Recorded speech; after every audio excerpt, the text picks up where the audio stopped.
समीकरण म्हणजे नेमकं काय असतंय? समी नावाची पोरगी होती, करण नावाचा पोरगा होता, भेटले बरोबर, तर ते समीकरण जुळलं समीकरण. असं काही नाही, लक्षात ठेवा. समीकरण म्हणजे इक्वेशन्स. तो याच्यावरती का तर चिन्हांचे नियम ज्याला जमले त्यालाच कॅल्क्युलेशन जमलं. आणि कॅल्क्युलेशन जर जमत नसलं तर तुमचे हजारो सूत्र पाठ असू द्या, तुम्हाला गणिताचं उत्तर काढता येणार नाही. जर समजा एकाच उदाहरणामध्ये तुम्हाला बेरीज, वजाबाकी, गुणाकार, भागाकार अशा सर्व प्रक्रिया एकाच उदाहरणामध्ये दिल्या, तर त्या प्रक्रियांच्या बाबतीत तुम्हाला काय करावं लागतं, तर त्यांचा योग्य तो क्रम लावावा लागतो.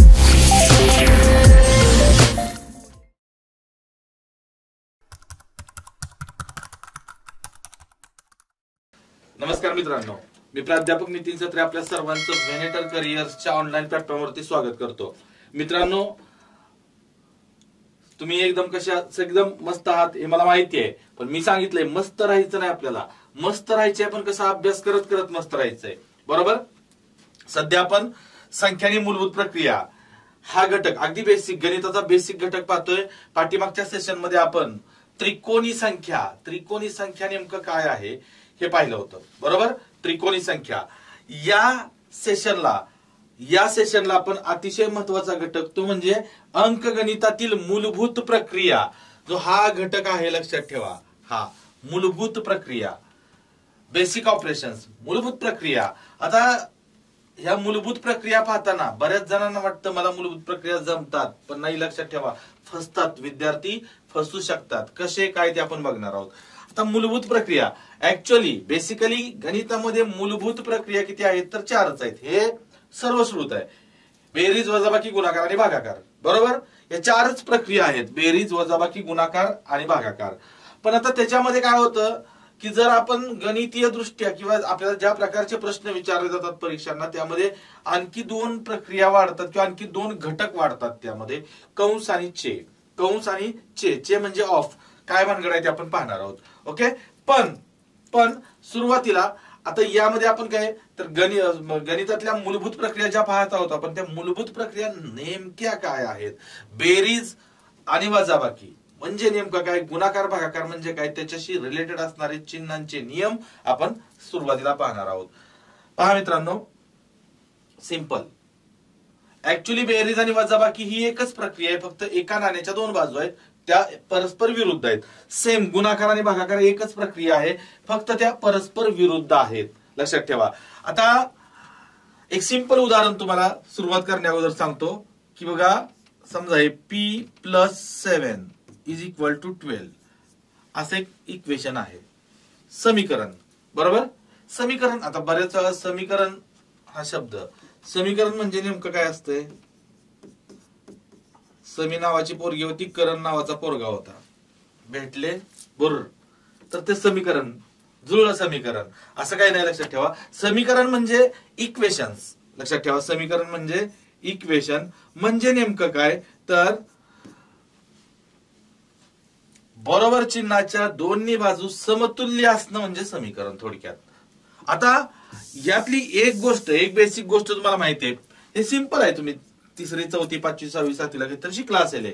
आणि जरी ते कितवीला शिकलाय, तुम्ही कोणत्या इयत्तेत ते शिकला हे तुम्हाला आठवत नसलं तरी हे सोडवता येतं. p+7 = 12. मग find the value for p असा प्रश्न असेल. p ची किंमत आपल्याला काढायची आहे. p ची किंमत काढायची आहे तर काय करतो आपण, हे +7, हे 12चं इकडे +7 आहे, इकडं -7, हे p बरोबर 12 - 7. मग p बरोबर किती आलं, 12तून 7 गेलं, किती आलं, 5. अशी आपण किंमत काढतो, बरोबर. आता बघा, असं कुठल्या ग्रंथात किंवा असं कुठल्या पुस्तकात लिहिलंय का की हे संख्यांना पाय असतात, अंकांना पाय असतात. हे +7 आहे बाबा, ते बरोबर चिन्हाच्या पलीकडे असं पळत जात आणि जाता जाता आपली शेपटी बदलतं. असं कुठे लिहिलंय का, नाही, बरोबर. त्यांना पाय नसतात. मग कसं काय अधिकचं तिकडे वजा का होतंय, तर ते परस्पर विरुद्ध प्रक्रिया आहेत म्हणून. पण त्याहीपेक्षा पुढे जाऊन मी तुम्हाला सांगतो, हे अधिकचं ह्या +7 पलीकडे जात नाही, लक्षात ठेवा. +7, आता ही डावी बाजू आहे, ओके, याला आपण काय म्हणतो, LHS, आणि याला आपण म्हणतो RHS. डाबा आणि उभा, डावी बाजू आणि उजवी बाजू. तर हे +7 हे डाव्या बाजूला आहे, ते डाव्या बाजूलाच राहतं. ते पलीकडे जातं आणि पलीकडे जाताना आपली शेपटी बदलतं, असं तुम्ही आपण असंच गृहीत धरायचंय किंवा अधिक 7 पलीकडे जाताना वजा होतं. पण ऍक्च्युअल प्रक्रिया काय होते गणितात, ऍक्च्युअल प्रक्रिया काय होते तर बघा, हे p अधिक 7 आहे ना, हे p प्लस 7 असंच राहतं, या बाजूचं हे 12 असंच राहतं. आता मला किंमत कशाची काढायची आहे, p ची किंमत काढायची आहे. लक्षात ठेवा, आता गणितातला एक हा मी सांगतोय म्हणून तो नियमच समजा की ज्याची किंमत काढायची आहे त्याला नेहमी एकटा पाडायचा. रिअल आयुष्यामध्ये पण लक्षात ठेवा, माणूस जोपर्यंत एकटा पडत नाही तोपर्यंत त्याला त्याची किंमत कळत नाही आणि जगालाही त्याची किंमत कळत नाही. एकटा पडत नाही, जोपर्यंत त्याला कोणाच तरी वरद असतंय, मदत होते, तोपर्यंत तो बिनधास्त असतो. पण ज्यावेळी तो एकटा पडतो त्यावेळी त्याला किंमत कळते त्याची स्वतःची. लक्षात ठेवा, ज्याची किंमत काढायची आहे त्याला नेहमी एकटा पाडायचा, पी ची किंमत काढायची आहे पी ला एकटा पाडायचा, असंच आपण कायमस्वरूपी लक्षात ठेवायचंय. पण आता ऍक्च्युली हे पी हे अधिक 7 पलीकडे जात नाही, मग काय होतं तर मला या बरोबर चिन्हाच्या डाव्या बाजूला LHS ला लेफ्ट हँड साइडला मला फक्त पी पाहिजे, पी ची किंमत काढायची, पी पाहिजे मला. हे 7 नको आहे, हे 7 नको आहे. म्हणजे 7 नको असण्यासाठी मी काय करणार तर अधिक 7 आहे ना, तर मी या बाजूला वजा 7 घेतो. काय करतो, वजा 7 घेतो. बघा या बाजूला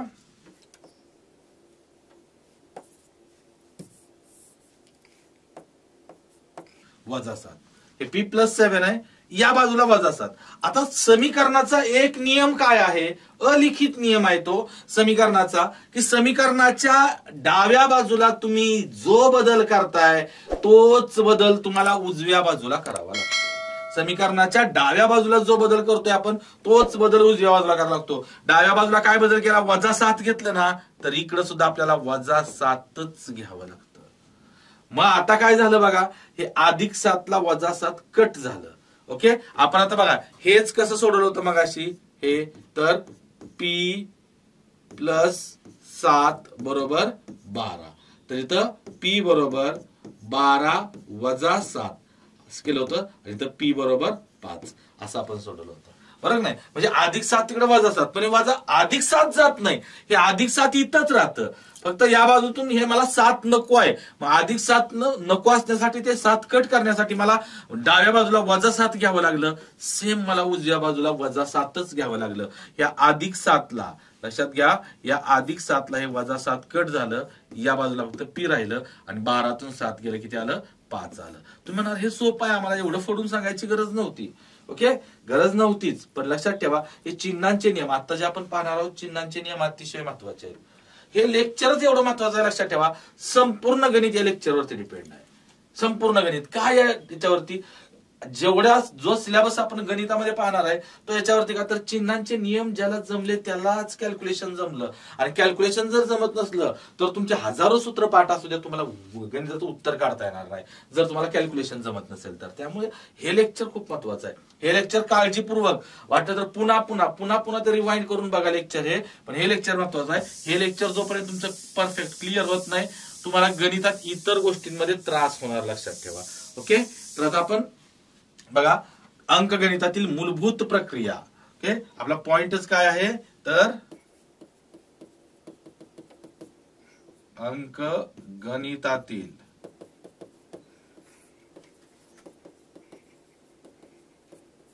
मूलभूत प्रक्रिया.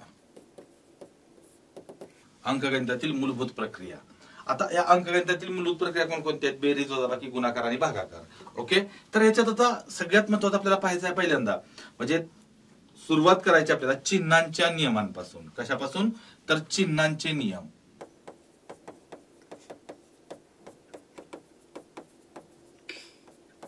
चिन्हांचे नियम. आता चिन्हांचे नियम काय भानगड आहे बघा, तुम्ही शाळेत असताना हे शिकला असेल, प्लस प्लस प्लस होतं, मायनस प्लस मायनस होतं, किंवा प्लस मायनस मायनस होतं, मायनस मायनस प्लस होतं, अशा प्रकारचे. आता ह्या गोष्टी ज्या तुम्ही शिकलाय किंवा तुम्हाला हे पुसट आठवत असतं, काहीतरी शाळेत झालेलं असतं, आणि जे विद्यार्थी रेग्युलर अभ्यास करतायत त्यांचं ते परफेक्ट पण असेल, क्लिअर पण असेल, काही प्रॉब्लेम नाही. पण जे नवीन आता बाबा शाळेत गणित झालं 10वी नंतर पुन्हा काही जणांचा गणिताचा संबंध येत नाही, तो डायरेक्ट पुन्हा मग असं स्पर्धा परीक्षा करायला लागल्यानंतर गणिताचा संबंध येतो, अशा विद्यार्थ्यांना ते पुसट आठवत असतं. ठीक आहे, तर आता बघा चिन्हांच्या नियमामध्ये पहिल्यांदा आपण पाहणार आहोत बेरीज आणि वजाबाकी. काय पाहणार आहोत तर बेरीज आणि वजाबाकी. बेरीज आणि वजाबाकी.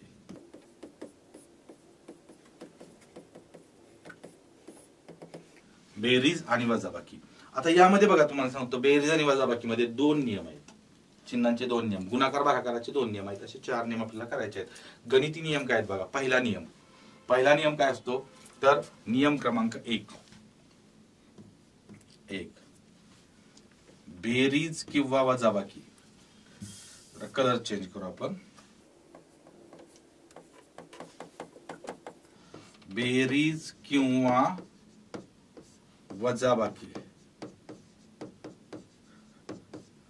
वजाबाकी करताना, बेरीज किंवा वजाबाकी करताना जर दिलेल्या संख्यांना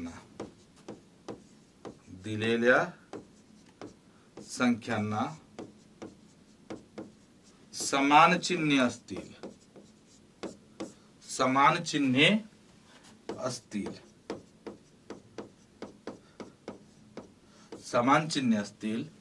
तर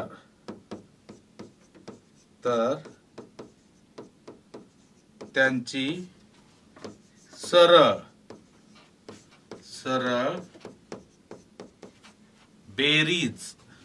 सरळ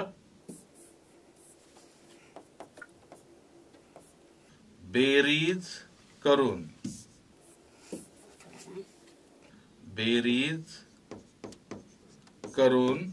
येणाऱ्या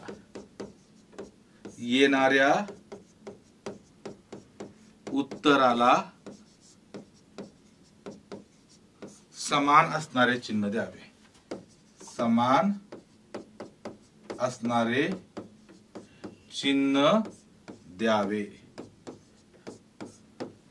असा पहिला नियम आहे, लक्षात ठेवा.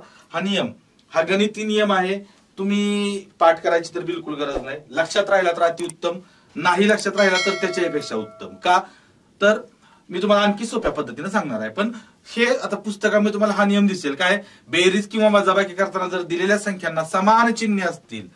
हा नियम कशाचा आहे, समान चिन्हांचा. समान चिन्हे असतील तर त्यांची सरळ बेरीज करून येणाऱ्या उत्तराला समान असलेलं चिन्ह द्यावं. आता फॉर एक्झाम्पल बघा,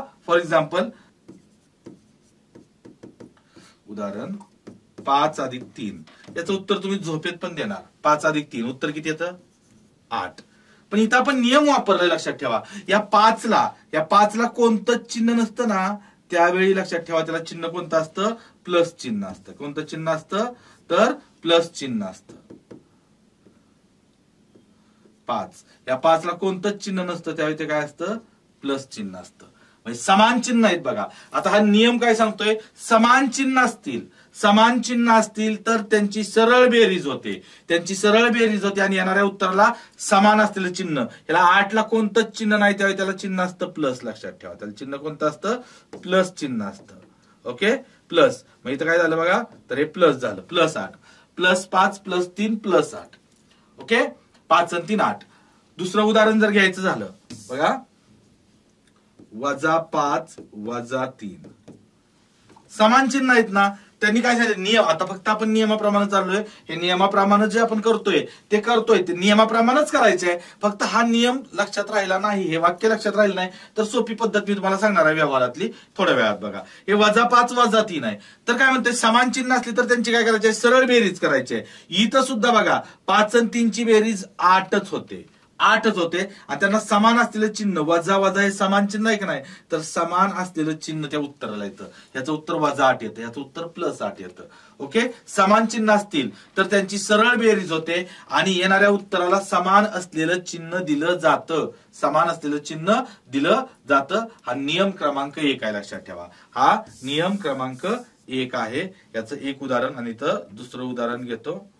हे पहिलं उदाहरण होतं की -5 -3 बरोबर -8.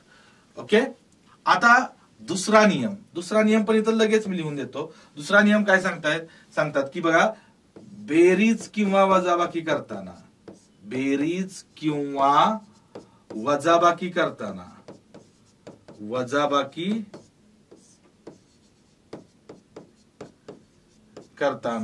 जर जर दिलेल्या संख्यांना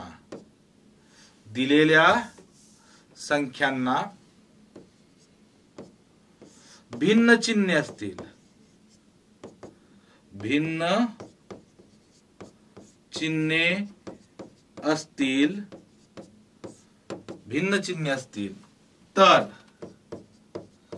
तर नेहमी मोठ्या संख्येतून लहान संख्या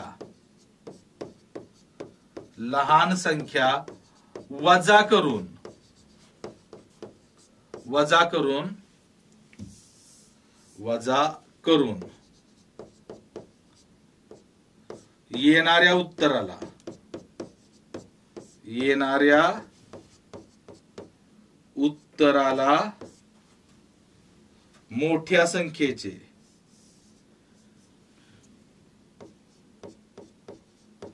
येणाऱ्या उत्तराला मोठ्या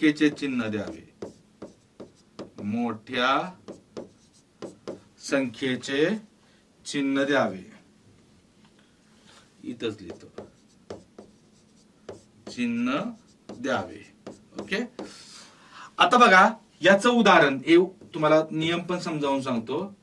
काय म्हटलंय, बेरीज किंवा वजाबाकी करताना हा पहिला नियम होता तो समान चिन्हांसाठी होता. बघा समान चिन्ह, प्लस प्लस, मायनस मायनस. आता हा आहे तो कशासाठी आहे, तर तो भिन्न चिन्हांसाठी आहे. जर बेरीज किंवा वजाबाकी करताना दिलेल्या संख्यांना भिन्न चिन्हे असतील तर नेहमी मोठ्या संख्येतून लहान संख्या वजा करून येणाऱ्या उत्तराला मोठ्या संख्येचं चिन्ह द्यावं. याचं उदाहरण हे मला माहित आहे, थोडा वेळ तुम्हाला समजायला किंवा हे समजायला कठीण जाईल, जाऊ द्या. पुढचे 3 ते 4 मिनिटं हे समजायला कठीण जाईल. आणि त्यानंतर पुढच्या 5 मिनिटात जे तुम्हाला समजणार आहे मी तुम्हाला सांगतो, तुम्ही मरेपर्यंत विसरणार नाही. म्हणजे तुम्ही तुमच्या लेकरांना म्हणजे नातवंडांना पण ते समजावून सांगणार. लक्षात ठेवा, त्यावेळी तुमचे असे दात पडलेले असणार, बरोबर, तोंडावर सुरकुत्या आले असणार, असे वाकलेले असणार. आणि त्यावेळी जर तुम्हाला नातवंडांनी विचारलं तुमच्या की बाबा हे काय असते, किंवा मुली जर बघत असतील तर तुमच्या नातवंडांनी विचारलं आजी हे काय असतंय का नक्की, तर तुमच्या अशा बघा तोंडावर दात नसणार, बोलता येत नसणार, बोलक्यातून हवा फक्त जाणार. त्याचं म्हणा असं करत करत करत का होईना पण त्यांना ते सगळं समजावून सांगणार. आणि त्यावेळी ते नातवंड काय म्हणणार माहिती आहे का, बस गणितात फक्त आपला आजाच नाहीतर आजीच. इथपर्यंत तुमच्या लक्षात राहणार मला सांगायचंय. कधीपर्यंत, मरेपर्यंत. पुढच्या 4 मिनिटांनंतर लक्षात ठेवा. आता इथं काय सांगितलं, बेरीज किंवा वजाबाकी करताना जर दिलेल्या संख्यांना भिन्न चिन्ह असतील तर आपण काय करतो, नेहमी मोठ्या संख्येतून लहान संख्या वजा करतो आणि येणाऱ्या उत्तराला मोठ्या संख्येचं चिन्ह देतो. फॉर एक्झाम्पल, उदाहरण बघा, जर आता हे सिंपल उदाहरण घेतोय मी इथं, 7 वजा 4, याचं उत्तर तुम्ही झोपेत पण सांगणार. 7 वजा 4 किती येतं, तर उत्तर येतं 3 येतं.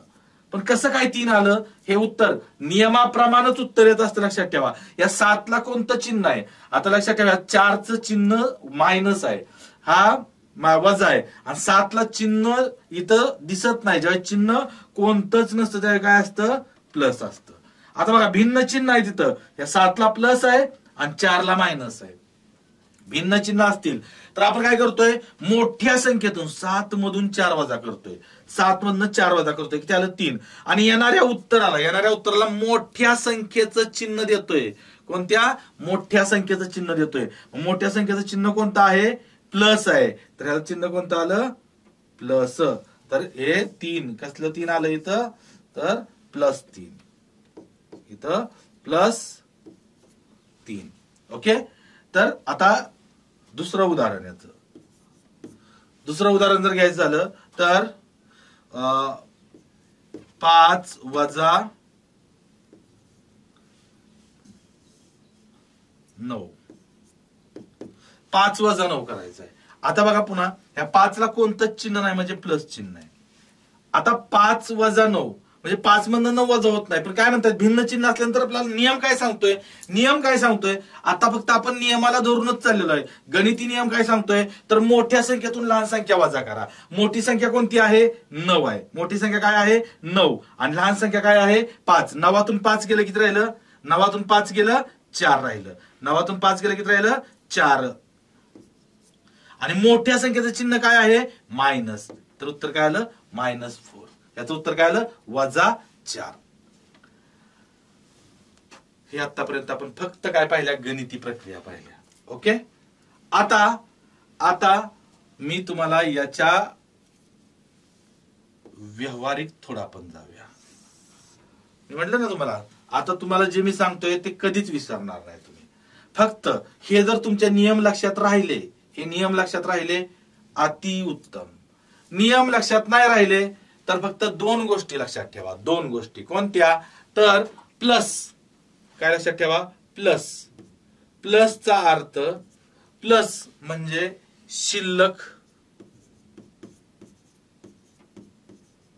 शिल्लक अथवा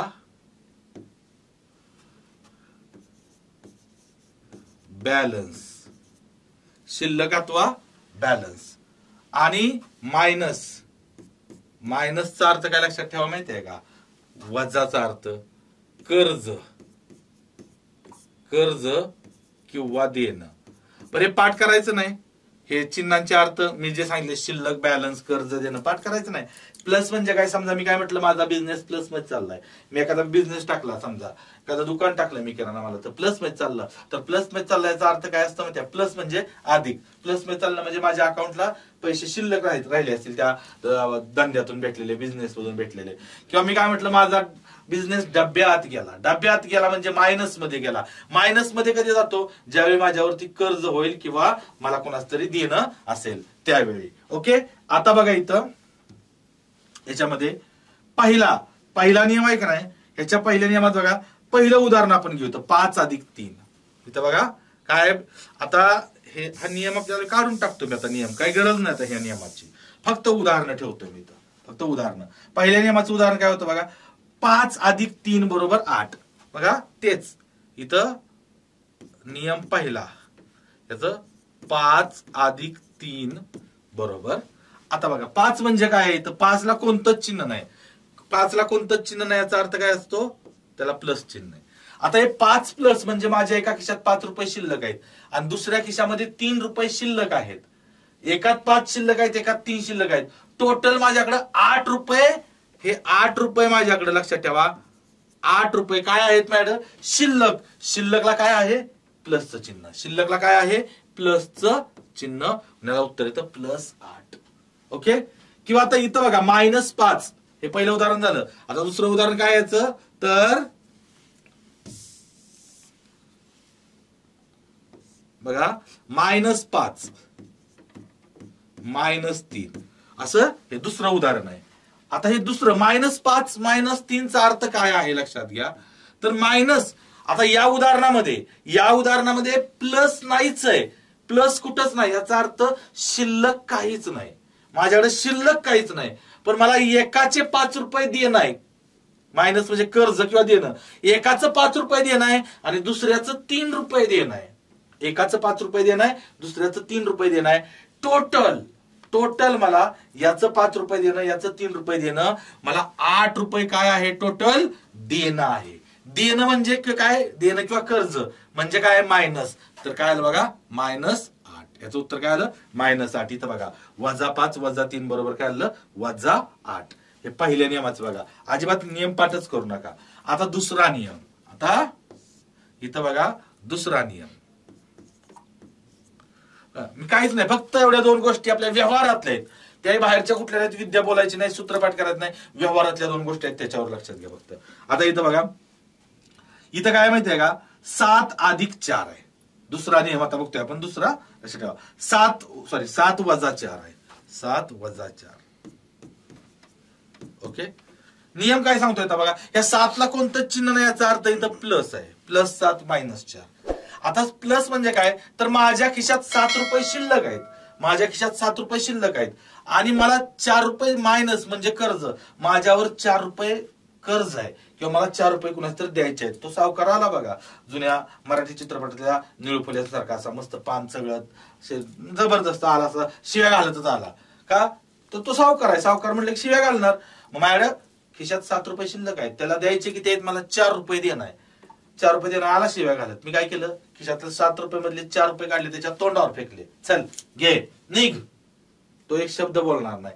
त्याला पैसे भेटले, तो निघून गेला. म्हणजे 7 रुपये माझे शिल्लक होते, त्यातले 4 रुपये त्याला देऊन टाकले अजून खिशात शिल्लक किती राहिले 3 रुपये.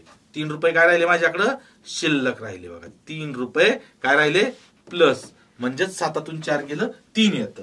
ही सोपी उदाहरण आहे, सिंपल उदाहरण आहेत. हीच उदाहरण मी इथं घेतोय. दुसरं उदाहरण काय होतं बघा, तर दुसरं उदाहरण काय होतं इथं 5 वजा 9, 5 वजा 9 असं होतं. 5 वजा 9. आता बघा 5 ला कोणतं चिन्ह आहे याचा अर्थ काय असणार आहे प्लस असणार आहे. ओके, म्हणजेच काय बघा इथं 5 ला प्लस आहे. आता माझ्या खिशात 5 रुपये शिल्लक आहेत, माझ्या खिशामध्ये 5 रुपये शिल्लक आहेत. मात्र माझ्यावर कर्ज किती आता 9 रुपये कर्ज आहे. 9 रुपये कर्ज आहे बरोबर. देणं 9 रुपये पण शिल्लक 5 रुपये आहेत. आता पुन्हा सावकार माझ्याकडे आला. आता मी त्याच्या तोंडावर फेकणार नाही, कारण आता माझ्याकडे 5 शिल्लक आहेत, त्याला द्यायचे 9 आहेत. मग मी काय केलं पोलाइटली एकदा रिक्वेस्ट केली, साहेब आलाय तर आता एवढंच घ्या. किती आहेत माझ्याकडे आता सध्या 5 रुपये माझ्याकडे शिल्लक आहेत, एवढे घ्या. आता मी माझ्या खिशातले 5 रुपये काढून त्याला दिले. आता माझ्या खिशात काय राहिलं घंटामध्ये काहीच नाही राहिलं, खिशात काहीच नाही राहिलं. होते तेवढे 5 रुपये त्याला देऊन टाकले, पण त्याला द्यायचे किती होते 9 रुपये. म्हणजे 5 रुपये त्याला देऊन टाकले. आता माझ्या शिल्लक काय नाही, अजून त्याला देणं किती राहिलं 4 रुपये काय राहिलं देणं. म्हणजे अजून 4 रुपये मला काय राहिलं त्याला देणं राहिलं. 5 रुपये दिले, 9 रुपये देणं होतं, त्यातले 5 रुपये त्याला देऊन टाकले, पण अजून 4 रुपये देणं. आणि देणं म्हणजे कोणतं चिन्ह आहे मायनस चिन्ह. म्हणजे उत्तर काय आलं बघा वजा चिन्ह. म्हणजेच भिन्न चिन्ह असताना मोठ्या संख्येतून लहान संख्येला वजा करायचं आणि येणाऱ्या उत्तराला मोठ्या संख्येचं चिन्ह द्यायचं. मोठ्या संख्येचं चिन्ह हे फक्त बेरीज आणि वजाबाकी मध्येच असतं, लक्षात ठेवा. गुणाकार आणि भागाकारामध्ये नसतं. गुणाकार आणि भागाकारामध्ये नसतं. सिंपल नियम लक्षात आला. काय नियम आहे तर बेरीज किंवा वजाबाकी करताना जर दिलेल्या संख्यांना समान चिन्ह असतील, पहिला नियम दिलेल्या संख्यांना समान चिन्ह असतील तर त्यांची सरळ बेरीज होते आणि येणाऱ्या उत्तराला समान असलेलं चिन्ह दिलं जातं. इथं बघा, किंवा अजून तुम्ही आता एखादं उदाहरण घेऊ शकता. या पहिल्या नियमाचं अजून एक उदाहरण, अजून तुम्ही उदाहरण घेऊ शकता. काय तर वजा 11 वजा 6, याचं उत्तर काय येणार आहे वजा 11. आता वजा 11 वजा 6 म्हणजेच काय, मला एकाचं 11 रुपये देणं आहे मायनस आणि एकाचं 6 रुपये देणं आहे. टोटल मला 11 आणि 6 17 रुपये काय आहे देणं आहे. समान चिन्ह असताना, समान चिन्ह असतील तर आपण काय करतो त्यांची सरळ बेरीज करतो. 11 आणि 6 17 आणि आलेल्या उत्तराला समान असलेलं चिन्ह दिलं जातं. मग समान असलेलं चिन्ह मायनस असलं तर मायनस दिलं जातं, समान असलेलं चिन्ह प्लस असेल तर प्लस दिलं जातं. ओके, अशा पद्धतीनं हे नियम क्रमांक पहिला. आणि दुसरा नियम काय सांगतो, जर बेरीज किंवा वजाबाकी करताना दिलेल्या संख्यांना भिन्न चिन्ह असतील, तर बघा भिन्न चिन्ह आहेत, भिन्न चिन्ह असतील तर अशा वेळी नेहमी मोठ्या संख्येतून लहान संख्या वजा होते. 7तून 4 गेलं 3 आणि येणाऱ्या उत्तराला मोठ्या संख्येचं चिन्ह दिलं जातं.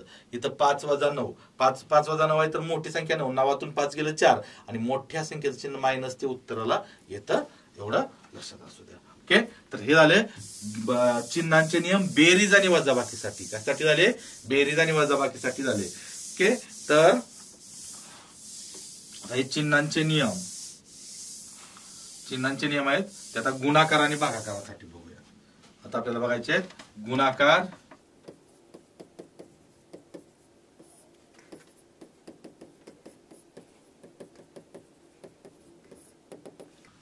आणि भागाकार. आता गुणाकार आणि भागाकारासाठी मी तुम्हाला सांगतो सिंपल सांगतो, लक्षात ठेवा. एक फक्त छोटासा चार्ट लक्षात ठेवा. काय आहे चार्ट तर इथं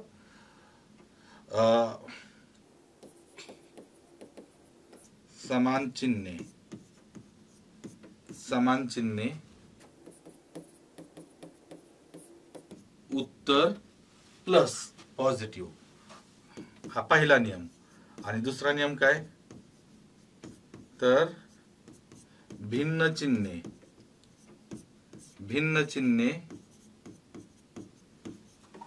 उत्तर निगेटिव्ह. एवढंच लक्षात ठेवा. हे 2 नियम आहेत. ओके, पहिला नियम काय सांगतो माहिती आहे का, पहिला नियम इथं आहे सरळ. आता मी तो नियम तोंडी सांगतो तुम्हाला की गुणाकार किंवा भागाकार करताना दिलेल्या संख्यांना जर समान चिन्ह असतील तर येणारं उत्तर नेहमी धनसंख्याच येते. धनसंख्या म्हणजे पॉझिटिव्ह येतं. काय येतं प्लस मध्ये उत्तर येतं. जर समान चिन्ह अधिक अधिक असलं, दोन्ही संख्यांना अधिक चिन्ह किंवा धन चिन्ह असलं तरी उत्तर धनच, आणि दोन्ही संख्यांना ऋण चिन्ह असलं, ऋण चिन्ह म्हणजे मायनस, वजा चिन्ह असलं तरी उत्तर अधिकच येतं. आणि जर भिन्न चिन्ह असतील कोणत्या प्रक्रियांसाठी, गुणाकार आणि भागाकार या दोन्ही प्रक्रियांसाठी, जर भिन्न चिन्ह असतील तर उत्तर नेगेटिव्ह येतं किंवा मायनस मध्ये येतं, लक्षात ठेवा. आता पहिला जो हे आहे, पहिला नियम आहे, त्याचं उदाहरण मी काय घेतो इथं बघा, इथं -4 गुणिले -6 असं घेऊ. समान चिन्ह, मग समान चिन्ह बघा, 4 सरळ गुणाकार करायचा, 4 सक्क 24, आणि समान चिन्ह आहेत ना तर उत्तर प्लस. म्हणजे समान चिन्ह मायनस असले तरी आणि समान चिन्ह प्लस असले तरी, बघा हा नियम क्रमांक 1 लिहितोच वाटलं तर. नियम 1 त्याचं एक पहिलं उदाहरण, त्याचं दुसरं उदाहरण बघा की वजा 48 भागिले -12, -48 भागिले -12, म्हणजे त्याचा अर्थ असा येतो, -48 -12, 12 1 12 आणि 12 चौक 48, 4 आलं. मग 4 ला चिन्ह कोणतं देणार इथं, तर 4 ला चिन्ह इथं प्लसच दिलं जातं, लक्षात ठेवा. का तर भिन्न चिन्ह नाही, तिथं समान चिन्ह आहेत. समान चिन्ह असतील तर गुणाकार असो किंवा भागाकार असो, उत्तर कसं येतं, प्लस मध्येच येतं. उत्तर कसं येतं, प्लस मध्येच येतं. आता नियम क्रमांक 2 याचं पहिलं उदाहरण. नियम दुसरा काय सांगतोय आपलं बघा, गुणाकार किंवा भागाकार करताना जर दिलेल्या संख्यांना भिन्न चिन्ह असतील तर येणारं उत्तर नेहमी वजाच येतं किंवा निगेटिव्ह येतं किंवा मायनस मध्ये येतं, लक्षात ठेवा. ओके, आता फॉर एक्झाम्पल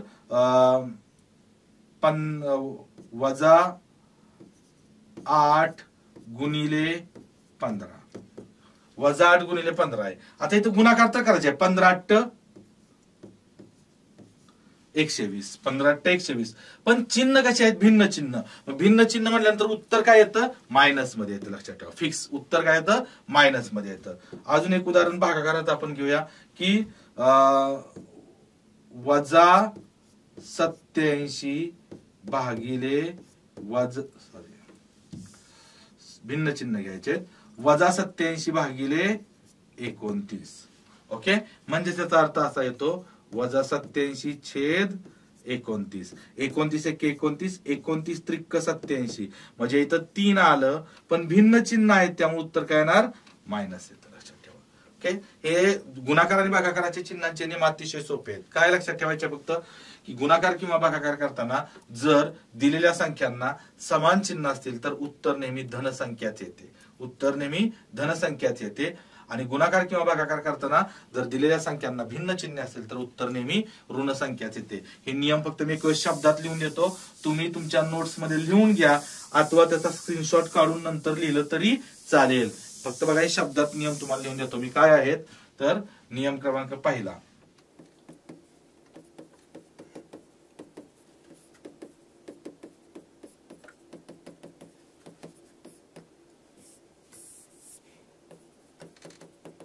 गुणाकार किंवा भागाकार करताना दिलेल्या संख्यांना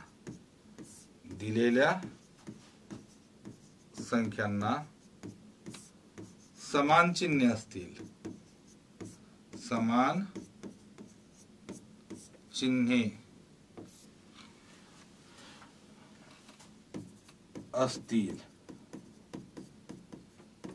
तर येणारे उत्तर धन असते किंवा पॉझिटिव्ह असते किंवा प्लस असते, लक्षात ठेवा. आणि दुसरा नियम काय सांगतो, दुसरा नियम, गुणाकार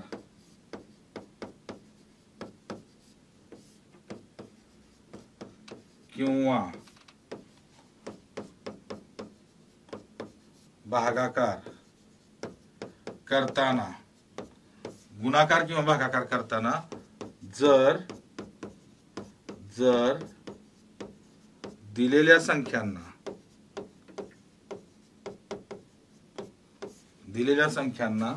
भिन्न चिन्हे, भिन्न चिन्हे, भिन्न चिन्हे असतील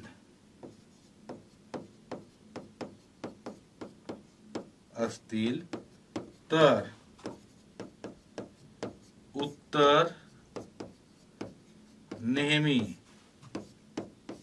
ऋण येते किंवा मायनस येते. काय येते? मायनस येते.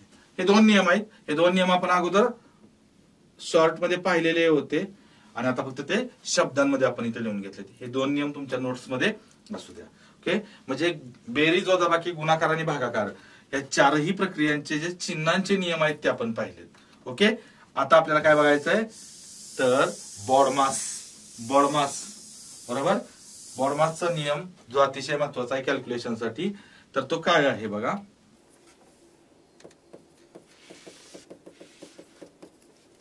असा एक बॉडमासचा नियम असतो. जर समजा एकाच उदाहरणामध्ये तुम्हाला बेरीज, वजाबाकी, गुणाकार, भागाकार अशा सर्व प्रक्रिया एकाच उदाहरणामध्ये दिल्या, तर त्या प्रक्रियांच्या बाबतीत तुम्हाला काय करावं लागतं तर त्यांचा योग्य तो क्रम लावावा लागतो. बॉडमास यालाच मराठीमध्ये काय म्हणतात तर बॉडमासला मराठीमध्ये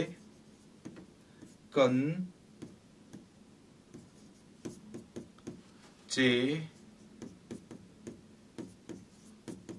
भागू बे व असं म्हटलं जातं. काय म्हटलं जातं? कंचे भागू बेव. ओके, कंस, चे, भागाकार, गुणाकार, बेरीज आणि वजाबाकी. ओके, आता बघा थोडक्यात आपण माहिती घेऊया. बी म्हणजे काय तर बी म्हणजे ब्रॅकेट म्हणजेच कंस. ब्रॅकेट म्हणजे कंस, त्याचं चिन्ह साधारणपणे असं असतं. ओके, ओ चा अर्थ असतो ऑफ म्हणजे चेचा अर्थ गुणाकारच असतो. लक्षात ठेवा, चेचा अर्थ गुणाकार असतो.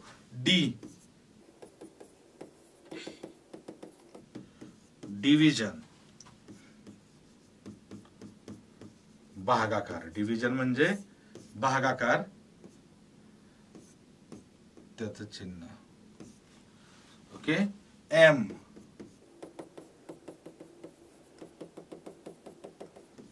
मल्टिप्लिकेशन म्हणजे गुणाकार, त्याचं चिन्ह असं असतं. एडिशन म्हणजे बेरीज, त्याचं चिन्ह असं असते. आणि एस म्हणजेच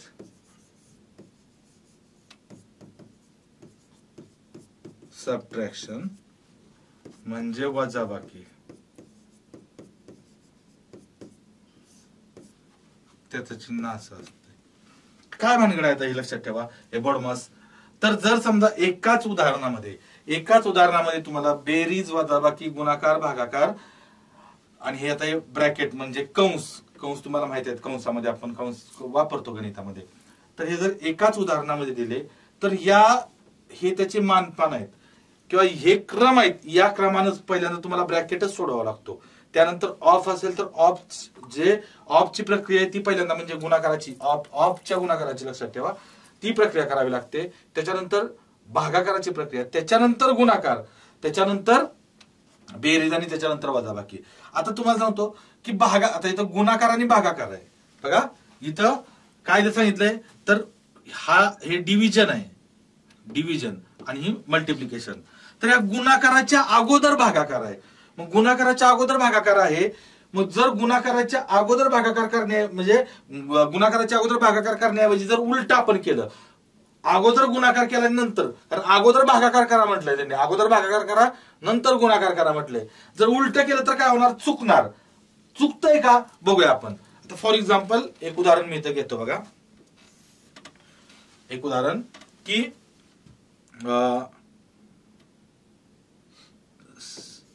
7 गुणिले 25 भागिले 5 असं उदाहरण आहे बघा. 7 गुणिले 25 भागिले 5 हे उदाहरण आहे. आता मी काय करतो पहिल्यांदा, तर पहिल्यांदा मी भागाकार अगोदर करतो. अगोदर काय करतो? भागाकार. आता भागाकार अगोदर करणे म्हणजे काय माहितीये का? नियमाप्रमाणे मी सोडवतो पहिल्यांदा. इथं नियमाप्रमाणे पहिल्यांदा उदाहरण ते सोडवतो. म्हणजे नियमाप्रमाणे पहिल्यांदा भागाकार करावा लागेल. इथं 7 गुणिले 25 भागिले 5 म्हणजे 5 एके 5, 5 5 25 म्हणजे 7 गुणिले 5, 7 5 उत्तर किती आलं हो? 35. उत्तर किती आलं? 35. आणि आता इथं मी काय करतो माहिती आहे का? तर नियम तोडतो. नियम तोडून, आता नियम तोडायचं म्हणजे काय? नियमाप्रमाणे पहिला भागाकार करायचा. आता नियम तोडणं म्हणजे भागाकाराच्या अगोदर मी गुणाकार करतो. मग बघा इथं हेच उदाहरण 7 गुणिले 25 भागिले 5 आहे. म्हणजे पहिला गुणाकार केला तर बघा गुणाकार 25 7 किती येतं? 25 चा पाडा सगळ्यात सोपा असतो. 25 7 पावणे 200 भागिले 5 म्हणजेच छेदात 5 येतं. लक्षात ठेवा. 5 एके 5, इथं 5 त्रिक 15 उरले 2 आणि 5 5 25. उत्तर किती आलं हो? 35. म्हणजे नियमाप्रमाणे पण उत्तर 35 येत आहे. आणि नियम तोडला म्हणजे मी अगोदर भागाकार केला तरी उत्तर 35 येत आहे. आणि अगोदर गुणाकार केला तरी उत्तर 35 येत आहे. म्हणजे भागाकार असं बघा, भागाकार आणि गुणाकाराच्या बाबतीत अगोदर भागाकार करावा की अगोदर गुणाकार करावा या संदर्भात काही आपल्याला कोणती शंका असून चालेल का? की अगोदर गुणाकारच केला पाहिजे किंवा अगोदर भागाकारच केला पाहिजे. अगोदर गुणाकार केला तरी उत्तर 35 येत आहे आणि अगोदर भागाकार केला तरी उत्तर काय येते? 35 येते. समान येते. म्हणजे आपण इथं गुणाकार आणि भागाकाराच्या प्रक्रिया जर असतील तर त्यामध्ये कोणतीही प्रक्रिया सुरुवातीला आणि कोणतीही प्रक्रिया नंतर करू शकतो असं आपल्याला वाटत असेल तर ते चुकीचं वाटतंय. आपल्याला लक्षात ठेवा. का चुकीचं वाटतंय? तर ह्या उदाहरणामध्ये ठीक आहे येतंय बरोबर, या उदाहरणामध्ये बरोबर येते. मी उदाहरण अजून एक घेतो. इथं अजून एक उदाहरण इथं घेतो बघा की 35 घेतो बघा उदाहरण 35 भागिले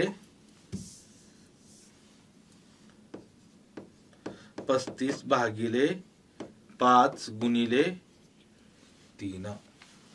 बघा 35 भागिले 5 किंवा सॉरी जरा थोडस अजून उदाहरण चांगलं घेतो थोडस. म्हणजे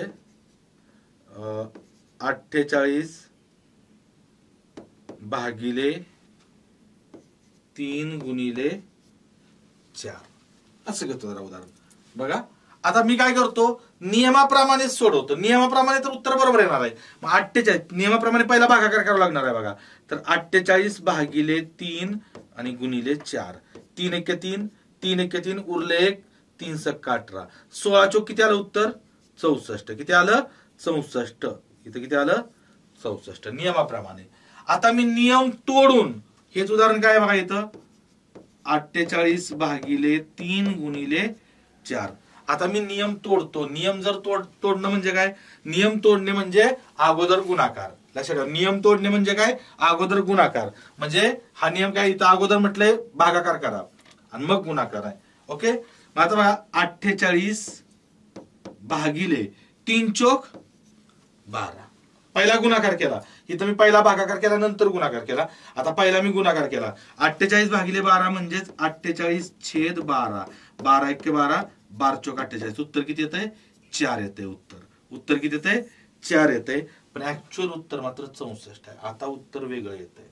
आता नियमाप्रमाणे उत्तर वेगळं येते, नियम तोडून उत्तर वेगळं येते. मग ज्यावेळेस उत्तर वेगळी येतात त्यावेळेस नियमाप्रमाणे जे असतं की नाही लक्षात ठेवा, हे नियमाप्रमाणे असणारं जे उत्तर असतं ना हे उत्तर बरोबर असतं. ओके. आता नियमाप्रमाणे दोन्ही वेळी उत्तर बरोबर आलं आणि नियम तोडून एकदा उत्तर बरोबर आलं आणि एकदा उत्तर चुकलं. नियम तोडल्यानंतर बघा नियमाप्रमाणे मी गेलो तर दोन्ही वेळी उत्तर बरोबर आलं आणि नियम तोडल्यानंतर एकदा उत्तर बरोबर आलं आणि एकदा उत्तर चुकलं. याच्यावरून आपल्याला एक गोष्ट काय लक्षात येते, तर नियमाप्रमाणे जर आपण उदाहरण सोडवलं तर प्रत्येक वेळी उत्तर बरोबरच येणार आहे, प्रत्येक वेळी उत्तर बरोबरच येणार आहे. आणि नियम तोडून गेलो तर एकदा उत्तर बरोबर येते आणि एकदा उत्तर चुकतंय, म्हणजे नियम तोडल्यानंतर उत्तर चुकण्याची शक्यता आहे.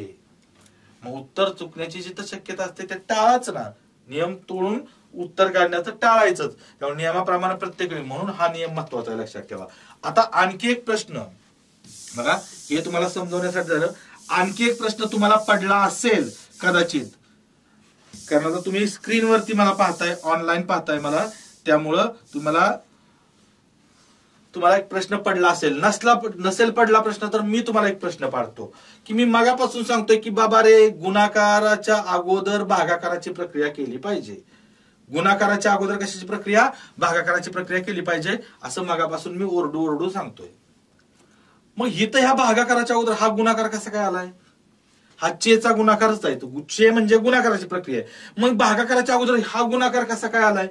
इथं तर गुणाकार आणि भागाकार ह्या दोन जर प्रक्रिया असतील तर ह्या गुणाकाराच्या अगोदर भागाकार येतोय, गुणाकाराच्या अगोदर नियमामध्ये भागाकार येतोय. पण या भागाकाराच्या अगोदर अजून एक कोणता गुणाकार येतोय? असं का? ह्या गुणाकाराला वरचं स्थान का दिलंय? तर बऱ्याच विद्यार्थ्यांना असं वाटतं की चे म्हणजे कंसातला गुणाकार किंवा कंसात असतं, चे म्हणजे कंस असतो. तर चेचा कंस, चे म्हणजे कंस वगैरे काही नसतो, लक्षात ठेवा. तर चेला कंसा एवढं महत्व असेल, कदाचित कंसा एवढं महत्व असेल असं म्हटलं तर चालेल. चे म्हणजे कंस वगैरे काय नसतो, तर तो गुणाकारचा असतो. पण तुम्हाला सांगतो, चेच्या किमती असतात ना, चेच्या किमती, आता चे म्हणजे तुम्हाला कदाचित जे नवीन आहे त्यांना चे म्हणजेच काय कळणार नाही, ते आता कळेल मी उदाहरण दिल्यानंतर, की चेच्या किमतींचं स्वतंत्र अस्तित्व असतं, लक्षात ठेवा. त्यांचं स्वतंत्र अस्तित्व असतं. चेच्या किमती इतर कोणत्याही किमतीवरती डिपेंड नसतात, अवलंबून नसतात, त्यांचं स्वतःचं अस्तित्व असतं. फॉर एक्झाम्पल, मी जर तुम्हाला सिंपल प्रश्न विचारला, 10चं निम्म किती, तर 10चे निम्मे तुम्ही किती म्हणणार? 5 म्हणणार, बरोबर नाही? मग 10चे निम्मे म्हणजेच काय, लक्षात ठेवा. तर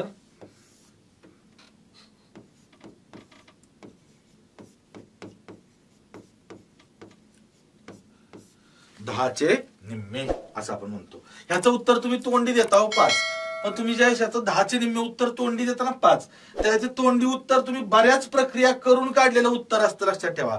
10चे निम्मे चा अर्थ काय असतो, लक्षात ठेवा. हे 10 आहे असं येतं. चे म्हणजे कोणती प्रक्रिया आहे? चे म्हणजे कोणती प्रक्रिया आहे? गुणाकार. मग इथं गुणाकार येतो. आणि निम्मे म्हणजे अर्धे. मग अर्ध्याला आपण काय लिहितो माहितीये का?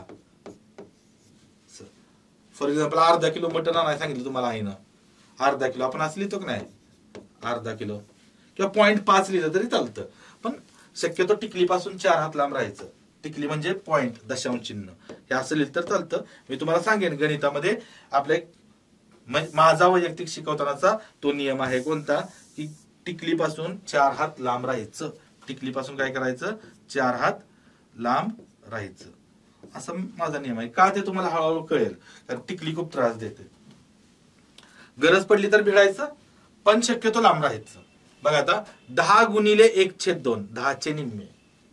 चे म्हणजे गुणिले निम्मे म्हणजे 1/2. आणि इथं मग लक्षात ठेवा, पुन्हा इथं बे एक बे आणि इथं बे पंचे 10, त्यावेळेस उत्तर किती येतं? 5 येतं. ही प्रक्रिया तुम्ही हा गुणाकार करता त्यावेळेस त्याचं उत्तर 5 येतं. 10चे निम्मे 5. मला सांगा, 10चे निम्मे ही जी किंमत आहे ती इतर कुठल्याही प्रक्रियेवर डिपेंड नाही. 10चे निम्मे कुठेही केलं, अमेरिकेत केलं तरी ते 10चे निम्मे 5च येणार आहे. भारतात केलं तरी 10चे निम्मे 5 येणार आहे. असं आहे का भारतामध्ये 10चे निम्मे 5 येते आणि पाकिस्तानमध्ये 10चे निम्मे 15 येते? असं होणार आहे का? नाही. तर 10चे निम्मे च्या किमती या फिक्स असतात, त्या इतर कोणावरतीही डिपेंड नसतात, इतर कोणत्याही प्रक्रियेवरती डिपेंड नसतात. त्यांना त्यांचं स्वतःच एक अस्तित्व असतं. चे कॅल्क्युलेशन जे असतात ना, 10चे निम्मे 5, ती फिक्स 5च, कधी बदलणार नाही, ती न बदलणारी किंमत असते, लक्षात ठेवा. त्यामुळे च्या किमती ज्या असतात ना, त्यांना स्वतःच अस्तित्व असतं, म्हणून त्यांना वरचं स्थान दिले. या 4 प्रक्रियांच्या वरचं स्थान दिले ऑफला, चेला. आता अजून एक महत्वाची गोष्ट याच्यामध्ये लक्षात ठेवा. अजून एक महत्वाची गोष्ट म्हणजे काय, तर हे कंस, ब्रॅकेट. आता कंसाचेही प्रकार असतात, तर लक्षात ठेवा, हे पण महत्वाचं आहे. कंसाचे प्रकार, हे तुमच्या नोट्स मध्ये हवाय बरं का, लक्षात ठेवा. कंसाचे प्रकार, ते जेवढे प्रकार मी तुम्हाला इथे देतोय कंसाचे, तेवढे सगळे गणितामध्ये वापरले जातात. त्याच्यावरती याच्या अगोदर प्रश्न विचारलेले आहेत, विशेषतः पोलीस भरतीला तर जास्तीत जास्त वेळा, खूप वेळा. ओके, कंसाचे प्रकार. आता कंसाचे प्रकार किती आहेत, तर बरेच जण म्हणतात कंसाचे प्रकार 3च आहेत. 3च माहित असतात. तर लक्षात ठेवा, कंसाचे एकूण 4 प्रकार आहेत. कंसाचे किती प्रकार आहेत? 4 प्रकार आहेत. पहिला असतो, पहिला प्रकार लक्षात ठेवा, रेषीय कंस, लिनियर ब्रॅकेट. ते फक्त काय असते, तर फक्त रेष असते, रेषीय कंस. कसा तो आपण ज्यावेळी उदाहरण बघणार आहे याची, त्यावेळी तुमच्या लक्षात येईल बघा, रेषीय कंस. ओके, दुसरा असतो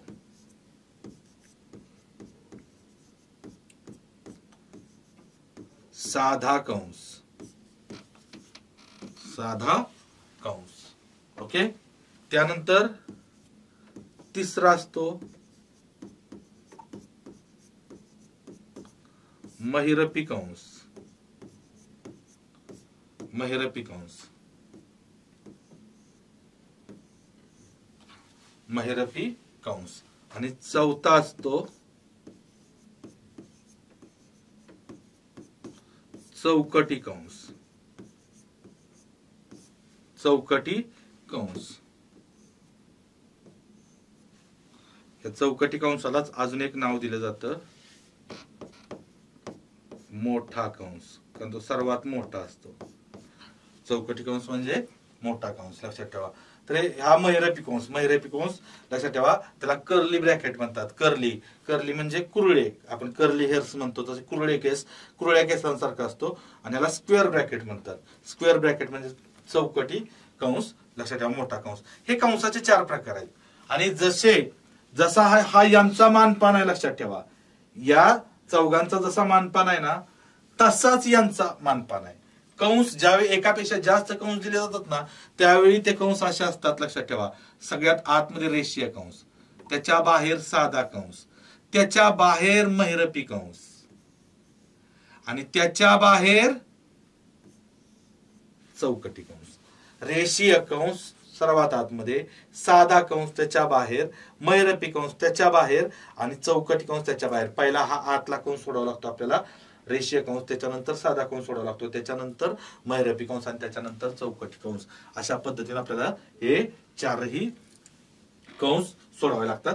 जर म्हणजे एकापेक्षा जास्त कंस एका उदाहरणात दिले तर ह्या कंसाचे असेच आहे की सुरुवातीला रेषीय कंस सोडवायचा, नंतर साधा, नंतर महिरपी, नंतर चौकटी कंस सोडवायचा.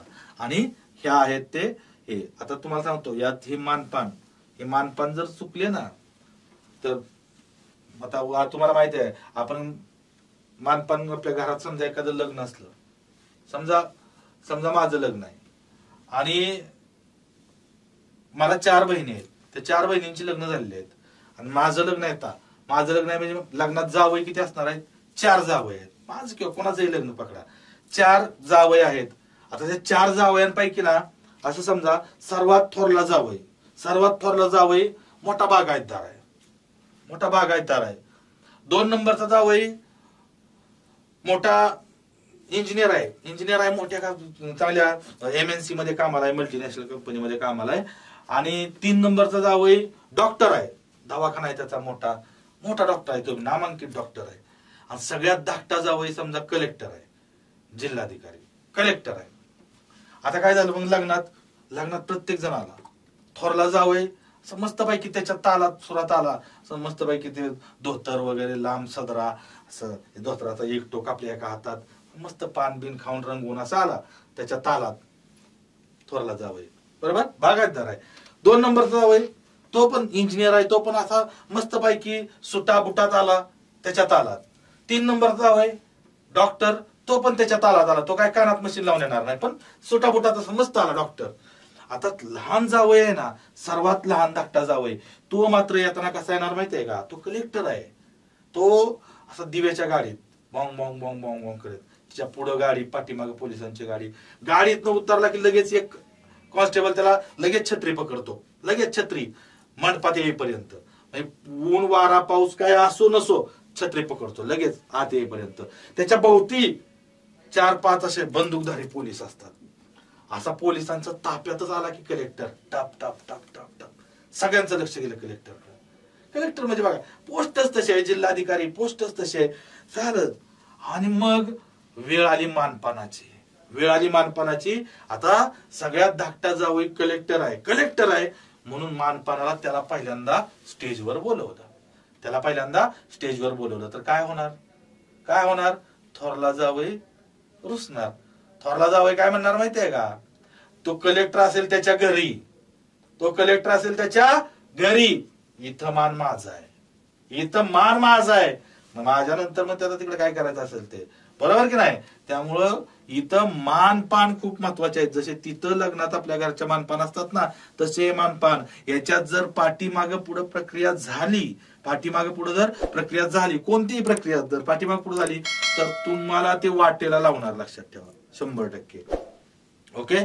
फक्त मी काय करतो आता, जास्त वेळ न घेता फक्त एक उदाहरण तुम्हाला आपण उदाहरण बघूया.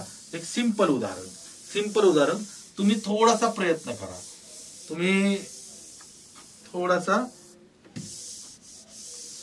करा. काय करता येईल. फुटबॉल वरतीच आहे.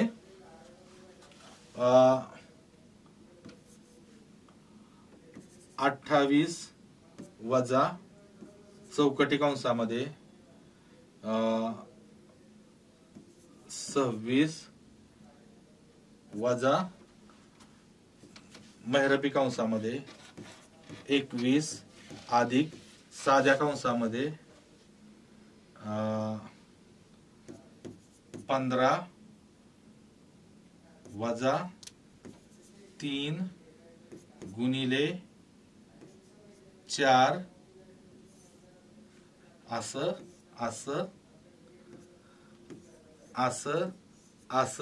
बरोबर किती. असं एक सिंपल नाही हा क्वेश्चन, थोडासा मोठा आहे. मी काय केलं इथं फक्त भागाकाराची प्रक्रिया घेतलेली नाही. मी इथं बेरीज घेतली, वजाबाकी घेतली आणि कंस मात्र सगळे घेतलेत मी. हा रेषीय कंस असा असतो. मी म्हटलं ना उदाहरणात तुमच्या लक्षात येईल. हा लिनियर ब्रॅकेट आहे. रेषीय कंस, साधा कंस, महिरपी कंस, चौकटी कंस सगळे घेतलेत. वजाबाकी आहे, बेरीज आहे, गुणाकार आहे. तर तुम्ही काय करायचं लक्षात ठेवा. ज्यावेळी मी तुम्हाला उदाहरण देणार आहे ना, त्यावेळी तुम्ही व्हिडिओ तिथं पॉज करायचा व्हिडिओ आणि उदाहरण सोडवायचं आणि त्यानंतर मग मी सोडवतोय, माझं येणारं उत्तर आणि तुमचं येणारं उत्तर मॅच होतंय का ते बघायचं. नसेल मॅच होत तर कुठं चुकलाय ते तुमच्या लगेच लक्षात येणार. ओके. आता बघा, पहिल्यांदा आपल्याला काय करायचंय. आता बरेच जण इथं 3 चौक 12 वगैरे करत बसतील, तर नाही. पहिल्यांदा हा रेषीय कंस सोडवायचा आहे. आतला रेषीय कंस सोडवायचा आहे. 15तून 3 गेलं, लक्षात ठेवा. 15तून 3 गेलं किती राहतं 12. हा कंस इथं आपण सोडा. आता मी प्रत्येक स्टेप लिहित बसत नाही इथं. 15तून 3 गेलं 12. 12 गुणिले 4 म्हणजे 12 चौक किती आलं इथं 48. इथं किती आलं 48 आलं. ओके. ह्या पूर्ण कंसाची किंमत किती आली 48 प्लस 21. इथं हा काय आहे महिरपी कंस. हा साधा कंस सुटला बरं का. आता इथं महिरपी कंस, त्याच्या बाहेर इकडे आहे चौकटी कंस. इथं वजा काय आहे, इथं 26 नंतर वजा आहे. इथं चौकटी कंस आहे, इथं 28 वजा. ओके. आता हे 28 वजा इथं 26. ओके.